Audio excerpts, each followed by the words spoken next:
பக்தின்னு சொல்கிறோம் இல்லையா, அது வந்து 3 வகைப்படும் அப்படிங்கிறார் ஒரு பெரியவர். அது என்ன 3 வகைன்னா, தெய்வ பக்தி, அடியார்கள் பக்தி, குரு பக்தி. அடியார் பக்தியை விட, தெய்வ பக்தியை விட குரு பக்தி தான் ரொம்பவும் சிறந்ததுங்கிறார் அவர். தெய்வத்துக்கிட்ட செஞ்ச பாவம் குருநாதர்கிட்ட தீர்ந்துருமா, குருநாதர்கிட்ட செஞ்ச பாவம் தெய்வத்துக்கிட்ட போனாலும் தீராதான். இப்படி பெரியவங்களாம் சொல்லி வச்சிருக்கிறாங்க. ஒரு காடு, அங்கே அயோத தௌமியர் அப்படின்னு ஒரு தபோதனர். அவர் பல மாணவர்களை ஒன்றா சேர்த்து ஒரு குருகுலம் நடத்திக்கிட்டு இருக்கிறார். பல தரப்பட்டவங்க, பல திறப்பட்டவங்க மாணவர்கள் அதில் சேர்ந்து படிச்சுக்கிட்டு இருக்கிறாங்க. பாஞ்சால ராஜகுமாரன் ஒருத்தனும் அந்த குருகுலத்தில் சேர்ந்து படிச்சுக்கிட்டு இருக்கிறான். அவன் பேர் ஆருணி. பெரிய இடத்து புள்ள, இருந்தாலும் படுப்பில் ரொம்ப கெட்டிக்காரனாக இருந்தான். அவன் தான் அங்கே முதல் மாணவன். ஒரு நாள் குருநாதர் அந்த அரசகுமாரனை கூப்பிட்டார். நம்ம குருகுலத்துக்கு சொந்தமான வயலில் தண்ணீர் பெருகி வெள்ளம் வந்து பயிரை வந்து அழிக்குதான், அதனால் நீ போய் மடையை அடைச்சிட்டு வந்துரு அப்படின்னார். அந்த அரசகுமாரன் உடனே புறப்பட்டான். குருநாதர் சொல்லிட்டார்ல, உடனே புறப்பட்டான். நான் பெரிய இடத்து பிள்ளையாச்சே, ராஜகுமாரனாச்சே, ரொம்ப செல்வாக்கூட வளர்ந்தவனாச்சே, நான் போய் வயலில் இறங்கி வேலை செய்கிறதா அப்படின்னுலாம் அவன் நினைக்கல. குருநாதர் கட்டளையை நிறைவேற்ற வேண்டியது நம்ம கடமை அப்படின்னு நினச்சான். உடனே ஒரு மண்வெட்டியை தூக்கி தோளில் வச்சுக்கிட்டு புறப்பட்டு போயிட்டான். வயலுக்கு போனான். பார்த்தான், தண்ணி கரையை உடச்சிக்கிட்டு வயலுக்குள்ளே ஏகமாக பாஞ்சிக்கிட்டு இருக்குது. இவன் மண்வெட்டியால் களிமண்ணை புல்லோடு சேர்த்து புல் பத்த மாதிரி வெட்டி வெட்டி போட்டான். இருந்தாலும் மடையை அடைக்க முடியல. தண்ணி அதை மீறி வந்துக்கிட்டே இருக்குது. தண்ணி வந்து வேகமாக வயலுக்குள்ளே போய்கிட்டே இருக்குது. போடுற பத்தையெல்லாம் கரைஞ்சி கரைஞ்சி போயிட்டுருக்கு. இருந்தாலும் இவன் தன்னுடைய முயற்சியை கைவிடலை. வெட்டி வெட்டி போட்டுக்கிட்டே இருக்கிறான். காலையில் அங்கே போனவன் சாயந்தரம் வரைக்கும் இப்படி செஞ்சுக்கிட்டு இருக்கிறான். உடம்பும் மனசும் ரொம்பவும் சோர்ந்து போச்சு. இருந்தாலும் குருநாதர் இட்ட கட்டளையை நிறைவேற்றாமல் இருக்கிறோமேங்கிற ஒரு குறை அவனுக்கு இருக்குது. குரு கட்டளையை நிறைவேற்றாத நான் வந்து இன்னமும் இருக்கணுமா அப்படின்னு யோசனை பண்ண ஆரம்பிச்சிட்டான். என்ன செய்யலாம்னு பார்த்தான். நம்ம குருநாதர் இட்ட பணிக்காக இந்த உடம்பையே தியாகம் பண்ணலாம் அப்படின்னு முடிவு பண்ணான். தண்ணி பாயுதில்ல, அதுக்கு குறுக்க விழுந்து அப்படியே மடையை அடைச்சிக்கிட்டு அப்படியே படுத்துட்டான்.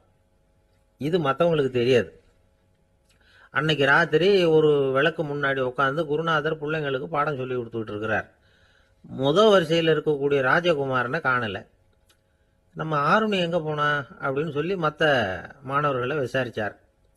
இப்போ அவங்க சொன்னாங்க, சுவாமி, அவன் காலையில் வயலுக்கு வந்து மடையை அடைக்கிறதுக்காக போனான், நீங்கள் தான் போக சொன்னீங்க, இன்னும் திரும்பி வரல அப்படின்னு அவர் பையன். குருநாதர் உடனே ஒரு தீவெட்டி எடுத்துக்கிட்டு மாணவர்களை அழைச்சிக்கிட்டு வயலுக்கு போனார். அங்கே போய் பார்த்தா ஆளை காணும். ஆருணி ஆருணின்னு சொல்லி சத்தம் போட்டு கூப்பிட்டு பார்க்குறார். நான் இங்கே இருக்கேன் குருநாதா அப்படின்னு காலுக்கு அடியிலேருந்து ஒரு சத்தம் வருது. குனிஞ்சு பார்த்தா அவன் மடையில் படுத்துருக்கிறான். என்னப்பா இதுன்னார். காலையிலேருந்து இந்த மடையை அடைச்சி பார்த்தேன் சுவாமி, முடியல, அதனால் இப்படி குறுக்க படுத்துட்டேன். என்னை தாண்டறதுக்கு பயந்து போய் தண்ணியை தேங்கி நின்றுட்டுது அப்படின்னா. அவனுடைய குரு பக்தியையும் அவனை தாண்டறதுக்கு அஞ்சு நிற்கிற தண்ணி தேக்கத்தையும் பார்த்துட்டு எல்லாரும் ரொம்ப ஆச்சரியப்பட்டு போயிட்டாங்களாம். ஆருணி எழுந்திரிச்சு வா அப்படின்னு கூப்பிட்டாரான் குருநாதர். அவன் தண்ணீரை பொழந்துக்கிட்டு எழுந்திரிச்சு வந்தானான். அதனால அவனுக்கு வந்து உத்தாலகன் அப்படின்னு ஒரு பேர். உத்தாலகன்னா தண்ணீரை பிளந்தவன் அர்த்தம். அந்த உத்தாலகன் மாதிரி இந்த காலத்து மாணவர்களுக்கும் குரு பக்தி வேணும் அப்படின்னு சொன்னோம் ஒரு பள்ளிக்கூடத்தில். உடனே நிறைய மாணவர்கள் எழுந்திரிச்சு நின்னாங்க. சார், நீங்கள் எங்களை வந்து இன்னமும் சரியாக புரிஞ்சுக்கலன்னு நினைக்கிறோம். அன்னைக்காவது ஒருத்தன் அப்படி இருந்தான், இன்னைக்கு ஏகப்பட்ட உத்தாலகர்கள் இருக்கிறோம். எங்கள் வாத்தியார் கட்டளை இட்டா இப்போவே அது மாதிரி வயலுக்கு போய் மடையில் குறுக்கப்படுத்துக்கிறதுக்கு இந்த வகுப்பில் உள்ள அத்தனை பேரும் தயாராக இருக்கிறோம் அப்படின்னாங்க. அப்படியா அப்படின்னு சொல்லி கேட்டோம் ரொம்ப சந்தோஷமாக. ஒருத்தன் ரொம்ப அடக்கமாக எழுந்திரிச்சான். அப்புறம் சொன்னான், ஆமாம் சார், வகுப்பில் வந்து இவர் நடத்துகிற பாடத்தை கேட்டுக்கிட்டு இருக்கிறத விட பேசாமல் போய் மடையில் படுத்துடுறது ஒன்றும் கஷ்டமான காரியமாக இருக்காது, அதனால தான் எல்லாரும் அங்கே போகிறேன்னு சொல்கிறோம் அப்படிங்கிறான். ஒரு ஊரில் ஒரு ராஜா இருந்தார். அந்த ராஜாவுக்கு ஒரு மந்திரி. ராஜா ரொம்ப நியாயமானவர், நேர்மையானவர், கண்டிப்பானவர். தப்பு செய்கிறது யாராக இருந்தாலும் தண்டனை கொடுப்பார். வேண்டியவங்களுக்கு ஒரு நியாயம், வேண்டாதவங்களுக்கு ஒரு நியாயங்கிறதெல்லாம் அவர்கிட்ட கிடையாது. ஒரு சமயம் அரசவையில் அந்த அமைச்சரே வந்து விதிமுறைகளுக்கு புறம்பா ஏதோ நடந்துகிட்டு இருக்கார். மன்னருக்கு கோபம் வந்துட்டுது. உடனே அந்த அமைச்சரை கிட்டத்தில் கூப்பிட்டு அவர் கன்னத்தில் ஓங்கி ஒரு அறை கொடுத்துட்டாராம். உடனே அந்த அமைச்சர் என்ன பண்ணார் தெரியுமா, நேராக போனார். அங்கே நின்றுகிட்டு இருந்த இன்னொருத்தர் கன்னத்தில் ஓங்கி அரைஞ்சார். அரை வாங்கினவர் திகைச்சு போயிட்டார். இவர் ஏன் நம்மளை வந்து அரைகிறார் அப்படின்னு யோசனை பண்ணார். மன்னரும் திகைச்சு போயிட்டார். நாம இவரை அரைஞ்சா அதுக்காக இவரு போய் இன்னொருத்தரை அரையணுமா அப்படின்னு யோசனை பண்ணார் அவர். இவருக்கு என்ன பைத்தியமானு கூட நினைக்க ஆரம்பிச்சுட்டார். ஆனா என்ன ஆச்சுன்னா, அப்புறம் அமைச்சர் அவர் கவனிச்சுக்கிட்டு இருந்தாரா, அவர் இன்னொருத்தர் அரைஞ்சார் இல்லையா, அந்த அறை வாங்கின ஆசாமியை பார்த்து கத்திக்கிட்டு இருந்தார் யார் அமைச்சர். ஏன்பா என்கிட்ட அறைய வாங்கிட்டு இப்படி விவரம் இல்லாமல் நின்றுட்டு இருக்கிறிய, நான் உனக்கு கொடுத்ததை நீ வேற யாருக்கிட்டையாவது கொடுத்துரு அப்படின்னார். உடனே அந்த ஆள் பார்த்தான், தனக்கு அடுத்தபடியா நின்றுட்டு இருந்தவன ஓங்கி ஒரு அறை அரைஞ்சான். அவன் கண்ணத்தை தடவிட்டே யோசனை பண்ணான். இது ஏதோ புரிஞ்சுக்கிட்ட மாதிரி அடுத்தாப்புல நின்றுட்டு இருந்தவன அரைஞ்சான். இப்படி இந்த அறை மாறி மாறி போய்கிட்டே இருக்குது. ஊரு பூரா பிரயாணம் பண்ண ஆரம்பிச்சுட்டுது. அன்னைக்கு ராத்திரி அந்த ராஜா படுக்கிறதுக்காக போனார். அந்த நேரம் பார்த்து அவர் கண்ணத்துல பலார்னு ஒரு அறை விழுந்தது. நம்மளே அரையிறது யாரு அப்படின்னு அதிர்ச்சியோட மன்னர் திரும்பி பார்க்கறாரு. அரைஞ்சது அவரோட மனைவி. என்னாச்சு உனக்குன்னு கத்துனார் ராஜா. உங்களுக்கு தெரியாதா, ஊர் பூரா ஒருத்தர் மாத்தி ஒருத்தர் மூலமா இந்த அறை பிரயாணம் பண்ணிட்டு வருது அப்படின்னாங்க அந்த அம்மா. அப்படின்னா ஆரம்பிச்ச இடத்துக்கே வந்துட்டுதா அப்படின்னாராம் மன்னர். என்ன சொல்றீங்கன்னு கேட்டிருக்காங்க. இவர் விவரத்தை சொன்னாராம். அப்படின்னா நீங்க ஆரம்பிச்சு வச்ச இந்த விளையாட்டை நான் முடிச்சு வச்சுட்டேன் அப்படின்னாங்களாம் அந்த அம்மா. மறுநாள் காலை மறுபடியும் அரசவை கூடிச்சு அந்த அமைச்சர் மன்னரை பார்த்து கேட்டார், என்ன மகாராஜா, என்கிட்ட கொடுத்ததை திருப்பி வாங்கிட்டீங்களா அப்படின்னாராம். இப்படி நடக்கும்னு நான் எதிர்பார்க்கவே இல்லைன்னார் மன்னர். ஆனா நான் எதிர்பார்த்தேன். அது எங்க போயிட போகுது, ஊர் பூரா சுத்தி கடைசியில் உங்ககிட்ட தான் வந்து சேரும் அப்படிங்கிறது எனக்கு தெரியும் அப்படின்னாராம் அமைச்சர். இந்த கதை வேடிக்கையா இருந்தா கூட இதில் உள்ள கருத்து முக்கியமானது. இந்த உலகத்துல பல கருத்துக்கள் இப்படிதான் மாறி மாறி சுத்தி வந்துகிட்டே இருக்குது. நம்மளும் ஒருத்தன் தன்னுடைய நண்பன் ஒருத்தனை கடத்தெருவில் பார்த்தான். உடனே ஓடி போய் பலார்னு ஒரு அறை கொடுத்தானா. அவன் கண்ணத்தை தடவிட்டு ஏன்டா என்ன அரைஞ்சேன்னு கேட்டிருக்கான். நீ ஏன்டா என்ன முட்டாள்னு என் மனைவிட்ட போய் சொன்னேன் அப்படின்ட்டு இருக்கான் அவன். உன்னை ஒரு முட்டாள்னு சொன்னதுக்காகவா நீ என்ன அரைஞ்ச அப்படின்னு கேட்டிருக்கான் இவன். டேய், நான் அதுக்காக அறையலப்பா, அது ஒரு பெரிய ரகசியம். நான் முட்டாளுங்கிறது அந்த ரகசியத்தை நீ ஏன் எங்க வீட்டில் போய் சொன்னேன், அதுக்காக தான் அரைஞ்சேன் அப்படின்னு நானா. துருக்மேனியாவில் அஷ்காபாத் அப்படின்னு ஒரு நகரத்தில் ஒரு புவியியல் விஞ்ஞானி இருந்தார். அவரு ஒரு நாய்க்குட்டி வளர்த்தார். ஒரு நாள் முன்னிரவு நேரம் ஒரு மேஜைக்கு முன்னாடி உட்காந்து அந்த விஞ்ஞானி ஏதோ கணக்கு போட்டுக்கிட்டு இருக்கிறார். அவருக்கு ஒரு சின்ன பெண் குழந்தை, அது தொட்டிலில் தூங்கிட்டு இருக்குது. அந்த நாய்க்குட்டியும் ஒரு மூலையில் படுத்து அது பாட்டுக்கு தூங்கிட்டு இருந்தது. ஒரே அமைதி. அந்த நேரத்தில் திடீர்னு அந்த நாய்க்குட்டி துள்ளி எழுந்திருச்சுது. நேராக குழந்தைகிட்ட ஓடிச்சு. அந்த குழந்தைய அது போட்டிருந்த ட்ரெஸ்ஸோட சேர்த்து கவ்வி தூக்குச்சு. தூக்கிக்கிட்டு வாசல் பக்கம் ஓடிச்சு. நாய்க்குட்டி குழந்தைய கவ்வி தூக்க முடியுமாங்கிற சந்தேகம் உங்களுக்கு இல்லையா? நீங்கள் நம்ம ஊர் நாய்க்குட்டியவே பார்த்து பழக்கப்பட்டிருக்கீங்க. அதனால் நம்புறதுக்கு சிரமமாக இருக்கும். அந்த ஊர்ல எல்லாம் அது ரொம்ப ஸ்ட்ராங்காக இருக்கும். ஒரு ஏதோ கண்ணுக்குட்டி மாதிரி இருக்கும். விஞ்ஞானி அதை பார்த்துட்டார். உடனே அந்த நாய்க்கு வெறி பிடிச்சிட்டுதுன்னு முடிவு பண்ணிட்டு தன்னோட கை துப்பாக்கி எடுத்துக்கிட்டு ஓடி வந்தார். அவர் வெளியில நாய்க்குட்டி எங்க அப்படின்னு பார்த்து தேடுறார். அந்த நேரத்தில் அந்த வீடு இடிஞ்சு விழுது. காரணம் பூமி அதிர்ச்சி. இப்படி பூமி அதிர்ச்சி உண்டாக போகுதுங்கிறது அந்த நாய்க்குட்டிக்கு முன்னாடியே தெரிஞ்சு போச்சு. அதுதான் குழந்தைய தூக்கிட்டு வெளியில ஓடி வந்திருக்குது. அது மூலமா அந்த குடும்பத்தையே காப்பாத்தி இருக்குது அந்த நாய்க்குட்டி. இந்த சம்பவம் நடக்கிறதுக்கு 3 நாளைக்கு முன்னாடியே சில பிராணிகளுக்கு இப்படி நடக்க போகுதுங்கிறது தெரிஞ்சிருக்குதான். ஆமா, அந்த நகரத்துல 3 நாளைக்கு முன்னாடியே பாம்பு, பல்லி இதெல்லாம் அது தங்கியிருந்த வலையை விட்டு வெளியில ஓடி வந்துட்டுது. அதே மாதிரி அங்க இருந்த புறாவெல்லாம் பறந்து போயிடுச்சான். இதே மாதிரி யுகோஸ்லோவியாவில் கூட ஒரு நகரம், அங்க ஒரு நாள் ராத்திரி ஒரு மிருக காட்சி சாலையில திடீர்னு ஒரு பெரிய கலவரம், கூச்சல், குழப்பம். அங்க இருந்த கழுதை, புலி, யானை, பறவை எல்லாம் கண்ணாபின்னான்னு கத்த ஆரம்பிச்சுட்டுது. நீர் யானை அதுக்குன்னு போட்டிருந்த தடுப்பையே தாண்டி குதிச்சு வெளியில வந்துட்டுதான். மறுநாள் தான் எல்லாருக்கும் விஷயம் புரிஞ்சுது. அடுத்த நாள் காலையில அங்க பூமி அதிர்ச்சி உண்டாயிட்டுது. இப்ப பாருங்க, அதாவது மனுஷனை போய் தீர்க்க தரிசி அது இதுன்னு சொல்லிட்டு இருக்கிறோம். இவனை விட அது பரவாயில்லைன்னு தோணுது. அதாவது மிருகங்கள் ஒன்று நடக்க போகுதுங்கிறத முன்னாடியே புரிஞ்சுக்குதே. சரி, இதெல்லாம் எப்படி அது முன்கூட்டி புரிஞ்சுக்குது? அதுதான் படைப்பு ரகசியம். அதை கண்டுபிடிக்கிறதுக்கு தான் மனுஷன் ஆராய்ச்சி பண்ணிட்டு இருக்கிறான். விஞ்ஞானிகளோட ஆராய்ச்சியெல்லாம் ஒரு பக்கம் இருக்கட்டும், வீட்டுக்குள்ளேயே சில ஆராய்ச்சி பண்ணி பாருங்களேன். இப்ப சில யோசனை சொல்லி அதை சோதனை பண்ணி பாருங்க அப்படின்னு ஒருத்தர் சொன்னாராம். அதாவது இப்ப மழை வருமா வராதா அப்படின்னு தெரிஞ்சுக்கணுமா, உடனே ஒரு பூனைக்குட்டி பின்னாடியே மெதுவா போய் அது என்ன செய்யுதுன்னு கவனிச்சு பார்க்கணும். பூனைக்குட்டி தன்னோட பாதத்தினால சுகத்துல அப்படி கீறிக்கிட்டு இருக்கும். அப்படி கீறினா கண்டிப்பா மழை வரும். சில சமயம் பூனைக்குட்டி அப்படி மல்லாந்து படுத்துக்கிட்டு பாதத்தை உயர தூக்கும், அப்படியும் அப்படியும் புரளும். இப்படி செஞ்சதுன்னா அன்னைக்கும் மழை இருக்காது. அதனால முன்னாடி இருந்தது மழை வர்றதுக்கு அறிகுறி, இது மழை இல்லைங்கிறதுக்கு அறிகுறி. பறவைகள், பிராணிகள் இதுகளோட நடவடிக்கைகளை பார்த்துட்டு அதையெல்லாம் அடிப்படையாக வச்சு தான் காலநிலையை கண்டுபிடிக்கிற கருவிகளை கண்டுபிடிச்சிருக்கிறாங்க. வாத்து இருக்குல்ல, சில சமயம் தன்னோட அழகை தன்னோட இறகுகளில் அப்படியே புதைச்சிக்கும். அப்படி செஞ்சா குளிர்காலம் வரப்போகுதுன்னு அர்த்தம். பருவநிலை குளிரா மாறப்போகுதுங்கிறதுக்கு இதுதான் அறிகுறி. சிட்டுக்குருவி இருக்குதுல்ல, அதெல்லாம் புழுதியில் உழுந்து புரளும், சிறகுகளை படபடன்னு அடிச்சுக்கும். அப்படி செஞ்சா மழை வரப்போகுதுன்னு அர்த்தம்.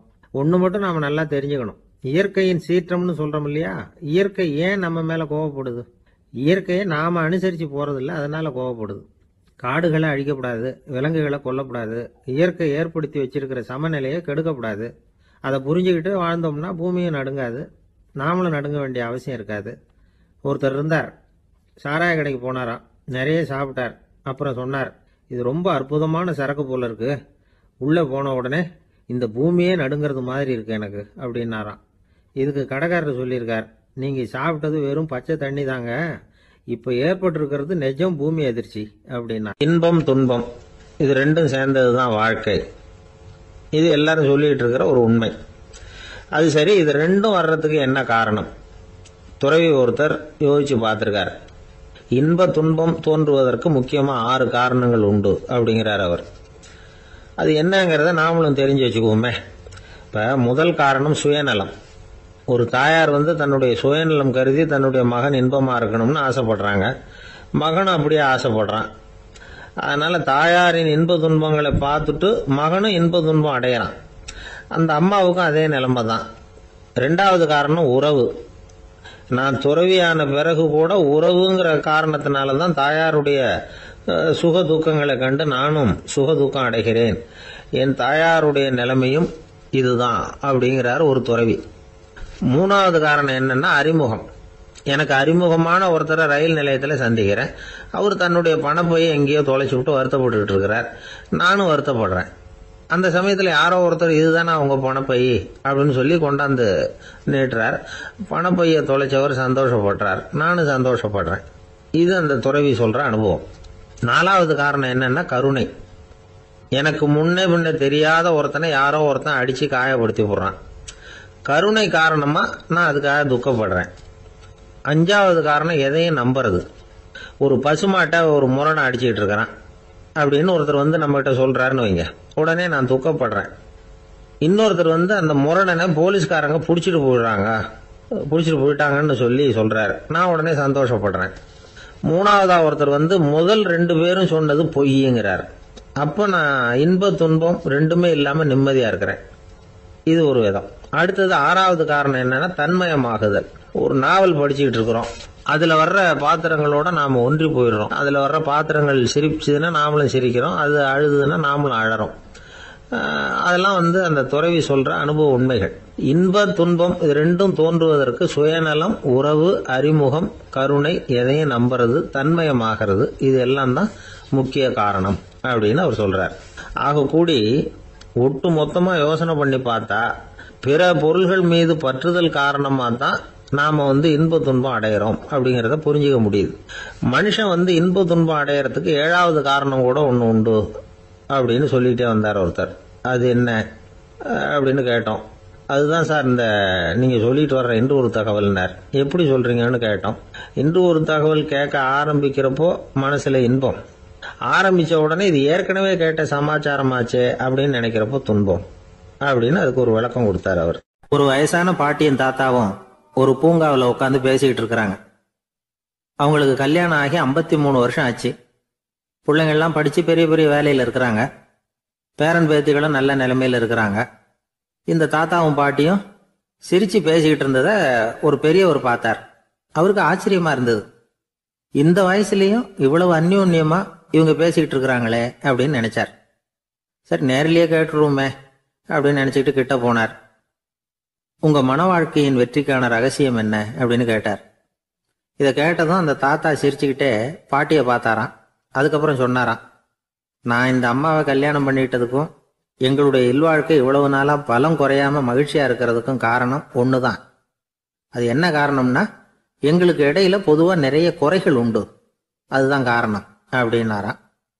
அவர் சொல்றது சரிதான் அப்படிங்கிறது மாதிரி அந்த பாட்டியும் அவரை நிமிர்ந்து பார்த்தாங்களாம்.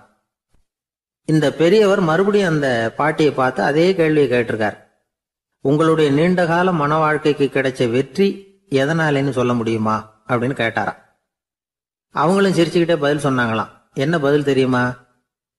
சில பேரை நாம குறிப்பிட்ட பண்புகளுக்காக நேசிக்கிறோம், வேற சிலரை நாம் அந்த பண்புகள் இல்லாத குறைகளுக்காகவே விரும்பி பழகிறோம் இல்லையா அப்படின்னு கேட்டுட்டு தலையை குனிஞ்சுக்கிட்டாங்களாம் அந்த பாட்டியம்மா. அவங்க அப்படி சொன்னதை கேட்டதும் இவருக்கு புதுசா ஞானம் பிறந்தது மாதிரி இருந்ததுதான். இதுதான் மனம் நிறைந்த மன வாழ்க்கை அப்படிங்கிறார் சுவாமி சின்மயானந்தர்.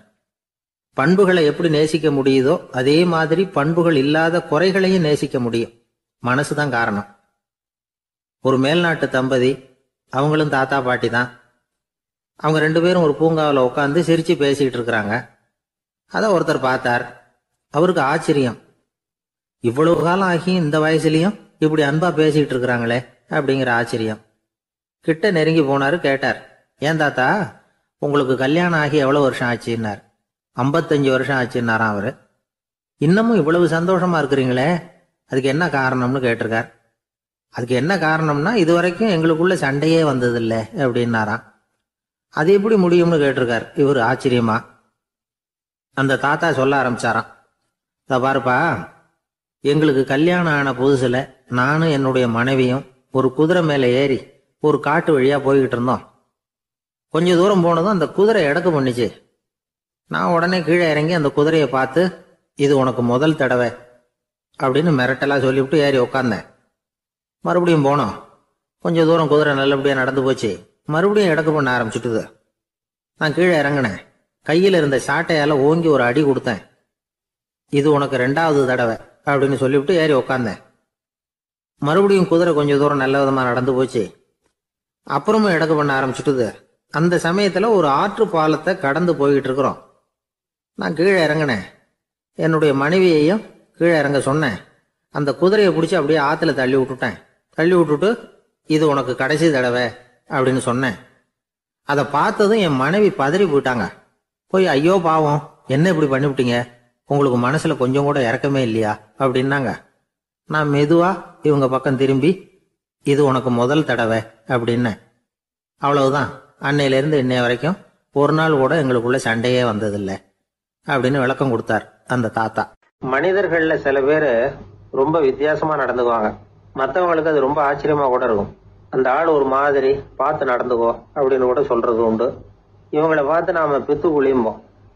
உளவியல் இவங்களை எக்ஸென்ட்ரிக்ஸ் அப்படின்னு சொல்லுது. இவங்களை மனநோயாளிகள்னு தவறா புரிஞ்சுக்க கூடாது. அவங்க வேற, இவங்க வேற. எக்ஸென்ட்ரிக்ஸ் பத்தின சில விவரங்கள் ஒரு புத்தகத்துல இருக்கு. அதாவது ஸ்காட்லாந்துல ஒரு உளவியல் மருத்துவர் அதை எழுதியிருக்கிறார். அவர் பேரு டாக்டர் டேவிட் வீக்ஸ். அவருக்கு ஒரு உதவியாளர் இருந்தாராம். அவர் பேரு கேட் வுட். இவங்க 2 பேரும் சேர்ந்து இங்கிலாந்து பூரா சுத்தி பார்த்திருக்காங்க. 3 வருஷம் சுத்தினாங்களாம். நான் சொன்னது மாதிரி ஒரு மாதிரியா இருக்கிற ஆசாமிகள் பல பேரை சந்திச்சு பேசி அவங்கள பத்தி ஆய்வுலாம் நடத்தி இருக்கிறாங்க. அப்படி நடத்தி அதை ஒரு புஸ்தகமா எழுதியிருக்கிறாங்க. நிறைய பேசி பார்த்துட்டு அவங்க சொல்லி இருக்கிறத கேட்டா ரொம்ப ஆச்சரியமா இருக்குது.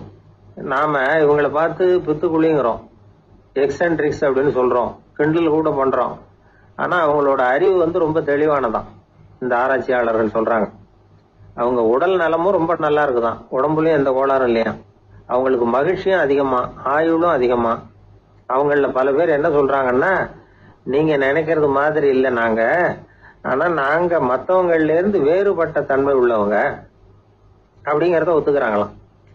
இந்த உலகம் பிறந்ததுல இருந்தே இப்படிப்பட்ட வித்தியாசமான ஆசாமிகளும் பிறந்திருக்கிறாங்க. சரி, அப்படிப்பட்டவங்க எப்படி இருப்பாங்க? இப்ப ஒரு மகாராஜா தன்னோட நாய்க்கு லட்சக்கணக்கில் பணம் செலவு பண்ணி கல்யாணம் பண்ணி வச்சிருக்கிறார். ஒரு கோடீஸ்வரர் தான் வளர்த்துக்கிட்டு இருந்த பூனைகளுக்கு தன்னோட சொத்து பூராவை எழுதி வச்சிருக்கிறார். இது மாதிரி ஒருத்தர் 2 பேர் இல்ல, நிறைய பேர் உண்டு. சில பேர் எப்படி தெரியுமா, அவங்களுக்கு வசதியில எந்த குறையும் இருக்காது. வீடு, காரு, பணம் எல்லாம் தாராளமா இருக்கும். அப்படி இருந்தாலும் அவங்க கிட்ட ஒரு பழக்கம் இருக்கும். யாராவது ஒரு நண்பர் வீட்டு விசேஷத்துக்கு போயிருப்பார், இல்லைன்னா ஒரு கடைக்கு போயிருப்பார். அவங்க ரொம்பவும் மரியாதையா வரவேற்று எல்லாம் பண்ணிட்டு இருப்பாங்க. ஆனா இவரு அவங்களுக்கு தெரியாம ஏதாவது ஒரு பொருளை திருடி பாக்கெட்ல போட்டுட்டு வந்துருவார். அப்படி வந்தாதான் இவருக்கு திருப்தி. பல பேர் அவங்க வளர்த்த பிராணிகளுக்கு பளிங்கு கல்லால சமாதி கட்டி வச்சிருக்கிறாங்க. இப்படிலாம் பண்றாங்க. பல பேர் அவங்களுக்கு பிடித்தமான ஒருத்தர் எப்படியோ அதே மாதிரி தலைமுடி, தாடி வச்சுக்கிறது, உடை உடுத்திக்கிறது, மலை குகையில போய் குடியிருக்கிறது, இப்படி எவ்வளவோ வினோதமான நடவடிக்கைகள். இவங்களையெல்லாம் ஆய்வு பண்ணின டாக்டர் வீக்ஸ் என்ன சொல்றாரு தெரியுமா? பொதுவா இவங்க உயர்ந்த புத்திசாலிகளா இருக்கிறாங்க. ஒருமைப்பட்ட மனம், கருமையுமே கண்ணான பண்பு, தனிமையை நாடுற மனப்பான்மை எல்லாம் இவங்களுக்கு உண்டு. அவங்கள பல பேர் அவங்க பெற்றோருக்கு முதல் குழந்தை அல்லது ஒரே குழந்தை இப்படிதான் இருக்கிறாங்க. இது மாதிரியானவங்க பெண்கள் ஒரு பங்குன்னா ஆண்கள் 2 பங்கு. இவங்கெல்லாம் ஆக்கப்பூர்வமான செயல் செய்யறாங்க. அப்படிப்பட்டவங்களா தான் இருக்கிறாங்க. அடுத்தவங்க கிட்ட அன்பு காட்டுறவங்களா இருக்கிறாங்க. உற்சாகம் ஊட்டுறவங்களா இருக்கிறாங்க. அவங்களுடைய ஆக்கப்பூர்வமான பணிகளுக்கு ஊக்கம் கொடுத்தா அவங்க மன சந்தோஷமும் உடல் நலமும் பெருகும், ஆயுளும் கூடும். இதெல்லாம் அந்த டாக்டருடைய கண்டுபிடிப்பு. பித்துக்குளித்தனத்துக்கும் மனநோய்க்கும் வித்தியாசம் உண்டுங்கிறத சொல்றதுதான் இந்த தகவல். அதனால ரெண்டும் ஒண்ணுன்னு நினைச்சிடக்கூடாது. ஒரு நண்பன் ஒருத்தனை பத்தி சொல்றோம். அவன் எந்த வகைன்னு நீங்களே முடிவு பண்ணுங்களேன். அவன் ஒரு கல்யாண வீட்டுக்கு போய் சாப்பிட்டுட்டு வெளியில வந்தோம். அவன் கூட வெளியில வந்த உடனே ரொம்ப நேரமா தன்னோட செருப்பை தேடிட்டு இருந்தான். என்னப்பா இன்னுமா உன் செருப்பு கிடைக்கல அப்படின்னு கேட்டோம். இல்ல என்னது முன்னாடியே கிடைச்சுட்டுது, அதை விட நல்லதா ஏதாவது கிடைக்குமான்னு பாக்குறேன் அப்படின்னா. ஊர்ல ஒரு ஞானி இருந்தார். ஒரு நாள் அவரை தேடிட்டு ஒருத்தர் வந்தார். வந்தவர் ஞானியை பார்த்து ஒரு கேள்வி கேட்டார். ஐயா, உங்களுடைய சாதனை என்ன? இதுதான் அவர் கேட்ட கேள்வி. இதை கேட்டதும் அந்த ஞானி நிமிர்ந்து இவரை பார்த்தார். அப்புறம் சொன்னார், அது ஒன்றும் பெரிய விஷயம் இல்லை, அது ரொம்ப எளிமையான ஒண்ணு. எப்ப எனக்கு பசிக்குதோ அப்ப நான் சாப்பிட்டுருவேன், எப்ப எனக்கு தூக்கம் வருதோ அப்ப நான் தூங்கிடுவேன், அவ்வளவுதான் அப்படின்னார். கேள்வி கேட்டவர் ஒரு மாதிரி ஆயிட்டார். ஐயா, இதே தானே நாங்களும் செய்யறோம், இதுல என்ன அதிசயம் இருக்கு அப்படின்னார். இப்ப அந்த ஞானி சொன்னாராம், இங்கதான் நீங்க தப்பு பண்றீங்க அப்படின்னாராம். அப்படியான்னாரு இவரு. ஆமா அப்படின்னாராம். நீங்க செய்யற தவறு எனக்கு புரியுது. ஏன்னா நான் உங்களை மாதிரி நான் வாழ்ந்து பார்த்திருக்கிறேன். அதனால என்னுடைய அனுபவத்துல உங்களுக்கும் எனக்கும் உள்ள வித்தியாசத்தை உணர முடியுதுன்னாரா. என்ன சொல்றீங்க, எனக்கு ஒன்னும் புரியலையேன்னாரா இவரு.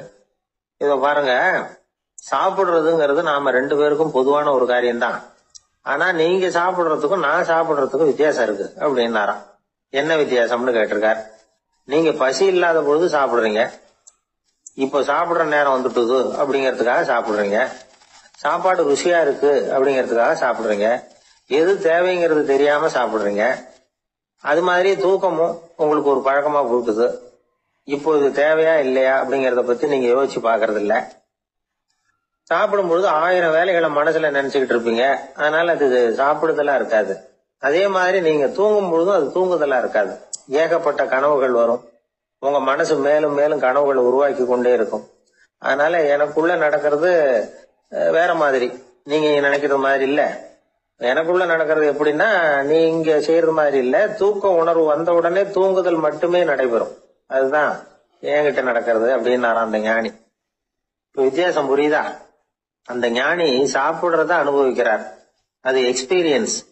நாம அப்படி இல்ல, மனம் போன போக்குல சாப்பிடுறோம். இது இன்டெலிஜிங். இது ரெண்டுலயும் செயல்ல வேறுபாடு இல்ல, விழிப்புணர்வுல தான் வேறுபாடு இருக்கு. அவர் சாப்பிடும் பொழுது ஒரு சாட்சி மனோபாவத்தோட சாப்பிடுறார். எவ்வளவு தேவையோ அவ்வளவுதான் சாப்பிடுறாரு. ஏன்னா அவருடைய விழிப்புணர்வு முழுமையா செயல்படுது. அதனால அவர் சாப்பிடும் பொழுது நம்மை விட மகிழ்ச்சியா இருக்கிறார். நாம அப்படி இல்ல, வயிற்றை நிரப்புறதுக்காக சாப்பிடுறோம். இன்னும் சொல்ல போனா சாப்பிடும் பொழுது நாம அங்கேயும் இருக்கிறது இல்ல, எங்கேயோ போயிடுறோம். உடம்பு மட்டும்தான் அங்க இருக்கும். ஆனா ஞானி அப்படி இல்லை. அவர் சாப்பிடும் பொழுது சாப்பிடுதல் மட்டுமே இருக்கும். எந்த ஒரு செயலையும் விழிப்புணர்வோட செய்யலாம், மனம் போன போக்கிலையும் செய்யலாம். விழிப்புடன் செய்யறப்போ செய்யும் செயல் நம்ம அனுபவமாகிறது, அவ்வளவுதான். இதெல்லாம் பெரிய தத்துவம் மாதிரி தெரியும். இருந்தாலும் நாம புரிஞ்சுக்க வேண்டியது என்னன்னா, எந்த காரியத்தை செஞ்சாலும் அதுல முழு ஈடுபாடு வேணுங்கிறது முக்கியம். அந்த அளவுக்கு முதல்ல நம்மளை மாத்திக்கிட்டா போதும். ஆனா நம்ம ஆளுங்க அந்த அளவுக்கு இருக்கிறது இல்ல, எல்லாமே அரைகுறை தான். கேட்டா ஞாபகம் வருது. ஒருத்தன் என்ன பண்ணானா, விமான டிக்கெட் வாங்கிக்கிட்டு ரயில்வே ஸ்டேஷனுக்கு வந்துட்டான். அப்புறம் தான் புரிஞ்சுது தவறுதெல்லாம் இங்க வந்துட்டோம்ங்கிறது. உடனே அவசரமா விமான நிலையத்தை நோக்கி ஓடி இருக்கிறான்.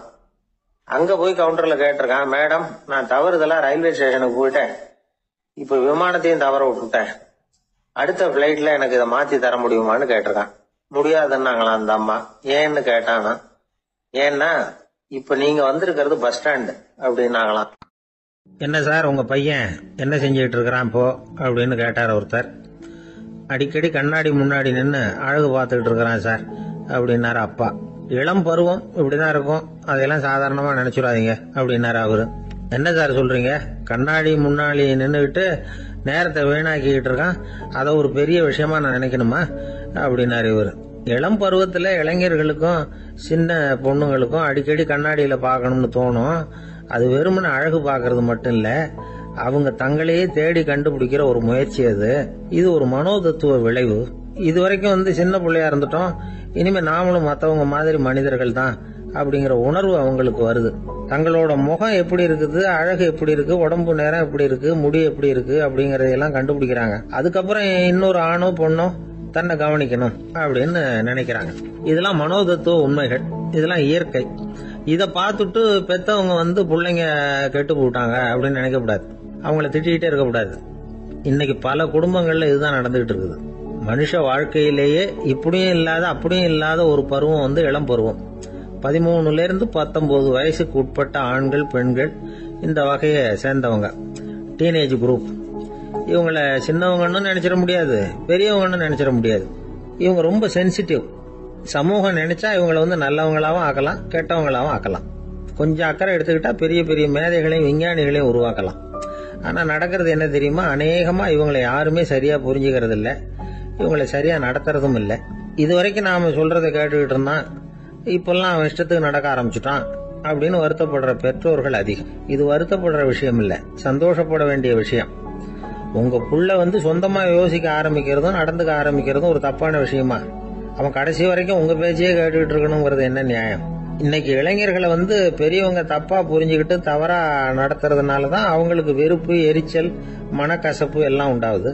பெத்தவங்க சரியா மதிக்கிறது இல்ல அப்படிங்கிற ஒரே காரணத்தினாலேயே வீணா போகிற பிள்ளைங்க இன்னைக்கு அதிகம்.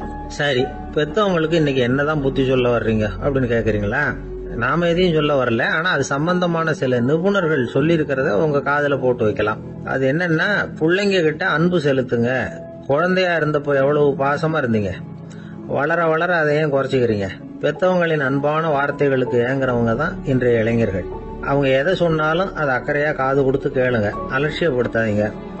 அவங்க விரும்புறது உங்ககிட்ட இருந்து ஒரு மதிப்பு, மரியாதை, அங்கீகாரம், இவ்வளவுதான். அவங்க அவங்களாவே முடிவுகள் எடுக்கட்டும், அதுக்கு நீங்க உதவியா இருங்க, அது போதும். மத்தவங்க முன்னாடி, முக்கியமா அவங்க நண்பர்கள் முன்னாடி அவங்கள பத்தி மட்டமா பேசாதீங்க. அவங்க கிட்ட பொய் சொல்லக்கூடாது. நீங்க சொன்னது பொய்ன்னு தெரிஞ்சு போச்சுன்னா உங்க பேர்ல அவங்களுக்கு இருக்கிற மதிப்பு போயிடும், நம்பிக்கை போயிடும். அவங்களுக்கு முன்னாடி நீங்க சண்டை போடக்கூடாது. உங்க பிள்ளைய எப்பவும் இன்னொரு பிள்ளையோட ஒப்பிட்டு பேசுற வேலையே வேணாம். கூட பிறந்த மத்தவங்களோட கூட ஒப்பிடக்கூடாது.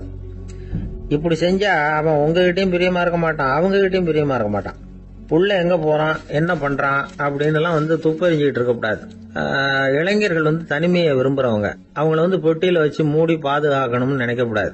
அவங்களை எப்படி பாதுகாக்கிறது அப்படிங்கறது அவங்களுக்கே தெரியும். உங்க புள்ள எப்படி நடந்துக்கணும்னு நீங்க எதிர்பார்க்கறீங்களோ அது மாதிரி நீங்க நடந்து காட்டுங்க, அது போதும். ஒரு வீட்டுல அப்பாவும் அம்மாவும் பேசிட்டு இருக்கிறாங்க. என்னங்க, நம்ம பொண்ணு பெரியவளாயிட்டா, அடிக்கடி கண்ணாடி முன்னாடி போய் நின்றுகிட்டு இருக்கிறா, சீக்கிரமா ஒரு பையனை பார்த்து கல்யாணத்தை முடிக்காம இப்படி மசன்னு கல்லு மாதிரி உட்காந்துருக்கிறீங்களே அப்படின்னு சத்தம் போட்டாங்க அந்த அம்மா. அவசரப்படாத, பாக்கிறதுக்கு கண்ணுக்கு அழகா லட்சணமா புத்திசாலியா ஒரு பையன் கிடைக்க வேணாமா, அதுதான் பாத்துக்கிட்டு இருக்கிறேன் அப்படின்னாரு அப்பா. இதுக்கு அந்த அம்மா சொல்றாங்க, எங்க அப்பா இப்படி எல்லாம் நினைச்சுக்கிட்டு இருந்திருந்தா எனக்கு கல்யாணமே ஆயிருக்காது தெரியுமா அப்படின்னாங்களாம். சீடன் வெளியூர் புறப்படுறதுக்கு தயாரா இருந்தான். ரொம்ப தூரம் போக போறான், திரும்பி வர நாளாகும். புறப்படுறதுக்கான ஆயத்த வேலைகள்ல ஈடுபட்டு இருந்தான். அந்த சமயம் பார்த்து இன்னொரு சீடன் அவங்கிட்ட வந்தான். நம்ம குரு உன்னை அழைச்சிட்டு வர சொன்னார், வா அப்படின்னு கூப்பிட்டான்.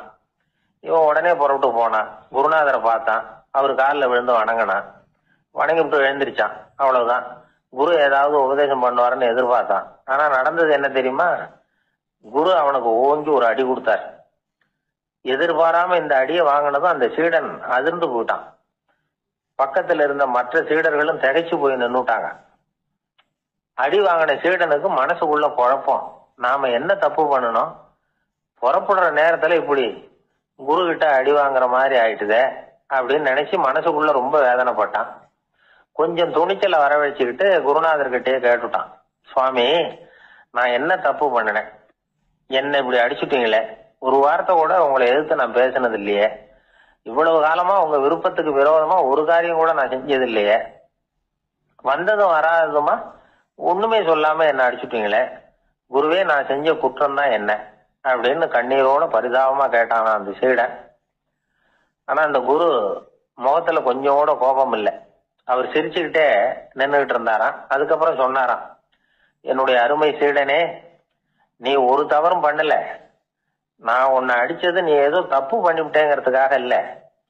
நீண்ட பயணம் போக போறேன், ஞாபகமா ஏதாவது கொடுத்து அனுப்ப வேணாமா?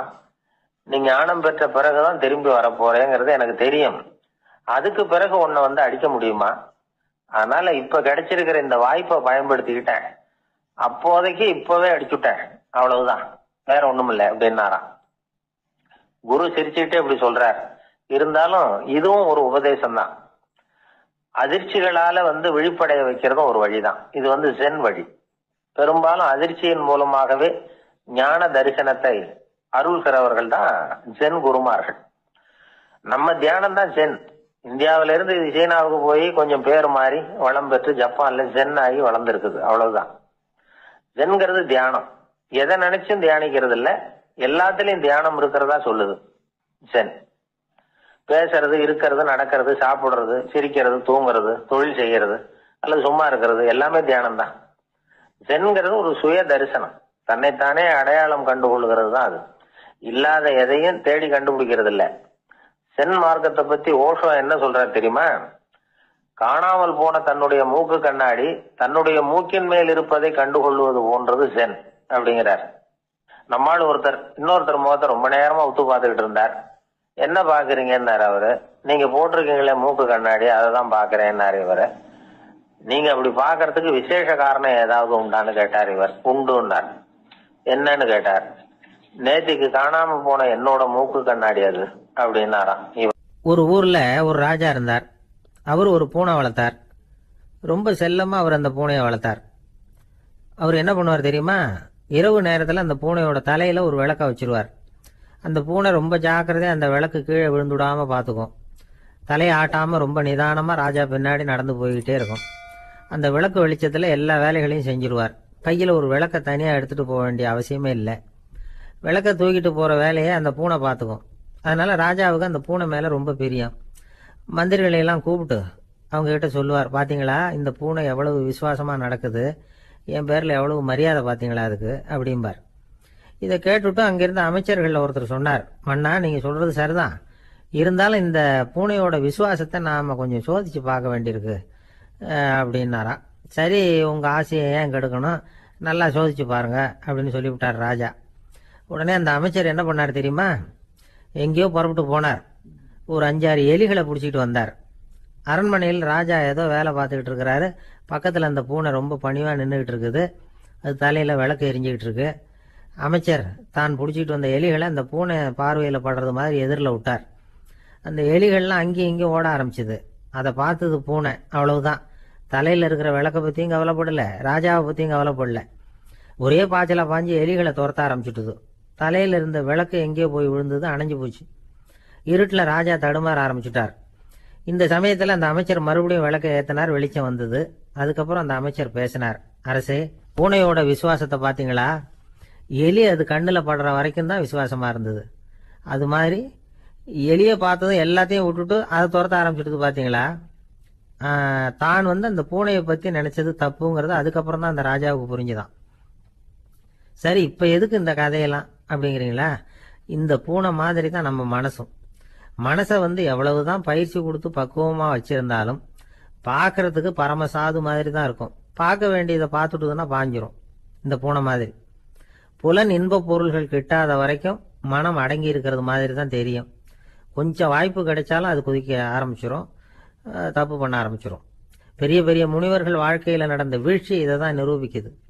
புலன்களின் ஆற்றல் அதிகம். அதனால மனக்கட்டுப்பாடு பயிற்சிகள்ல ரொம்ப எச்சரிக்கையா இருக்கணுங்கிறார் சுவாமி சிவானந்தர். மது பழக்கத்தையே விட்டுட்டேன்னு உறுதியா இருப்பான். கடை கண்ணுல பட்டுட்டுதுன்னா கால் அவனை கேட்காமலே இழுத்துக்கிட்டு உள்ள போயிடும். இதுதான் மனசுங்கிறது. அதுதான் அந்த ராஜா வளர்த்த பூனை. நம்மால் ஒருத்தன் அந்த ராஜா பூனை தலையில விளக்க வச்சது மாதிரி இவன் தன்னுடைய தலையிலேயே ஒரு விளக்கை ஏற்றி வச்சுக்கிட்டு என்னத்தையோ தேட ஆரம்பிச்சான். தேடிட்டு இருக்கிறான். தலையை ஆட்டாம நிதானமா நடந்து ரொம்ப நேரமா தேடிட்டு இருக்கிறான். அந்த சமயம் அங்க வந்த ஒருத்தர் என்னத்தை தேடுறீங்கன்னு கேட்டார். அதுதான் மறந்து போச்சு அப்படின்னு இழுத்தான். சரி, கொஞ்சம் இப்படி உட்காருங்க, ஞாபகம் வந்ததும் தேட ஆரம்பிக்கலாம் அப்படின்னாரு அவரு.